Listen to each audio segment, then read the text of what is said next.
Inaprubahan nitong Lunes ng Department of Labor and Employment ang dagdag na 50 pesos sa sahod ng mga minimum wage earners sa NCR. Pero may ilang mga manggagawa at labor group na hindi masaya dahil malinaw nila na pantapal lang ito sa hindi naipasa ng pamahalaan na panukalang 200 pesos na dagdag sahod. Ang balitang A to Z hatid ni Naomi Almojano.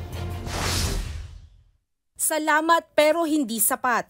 Yan ang sentimiento ng ilang minimum wage earners sa National Capital Region ngayon matapos aprubahan nitong Lunes, June 30, ang dagdag na 50 pesos sa kanilang arawang sahod.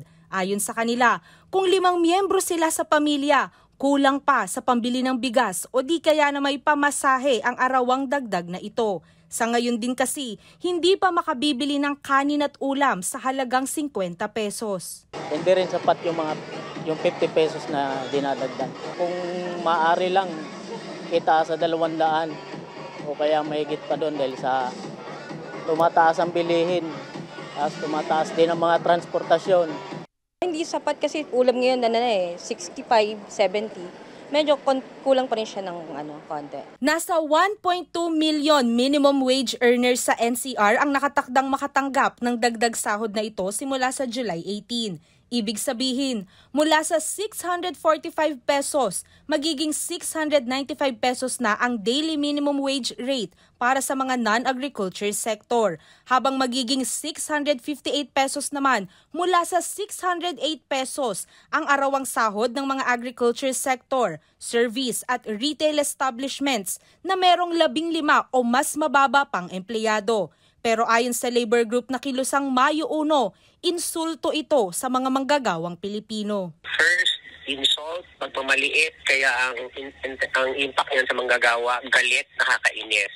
Last year pa ay patuloy na nagpapakita ng productivity ang mga manggagawa, lumaki hanggang milyon-bilyon piso ang kita ng mga negosyante, tumataas ang GDP, pinagyayabang yan ni BBM. Hindi yet yung sahod ay napakalayo doon sa pangangailangan para mabuhay yung kanilang pamilya. Aniya malinaw na damage control lang ito sa kabiguan ng 19th Congress at ng Pangulo na isabatas na ang 200 pisong panukalang dagdag sahod.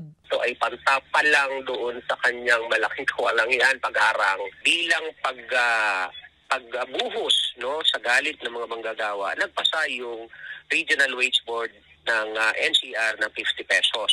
Kaya panawagan nila sa 20th Congress. Kung gusto ninyong unahin ang interes ng mga manggagawa, pabilisin nyo ang passage ng legislative wage increase na 1,200 pesos per day.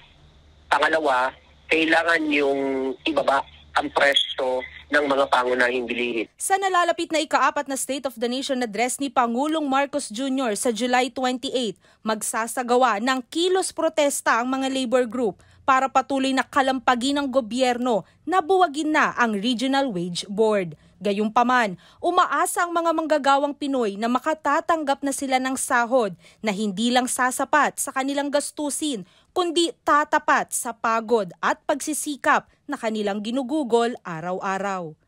Para sa Balitang A to Z, Naomi Almojano.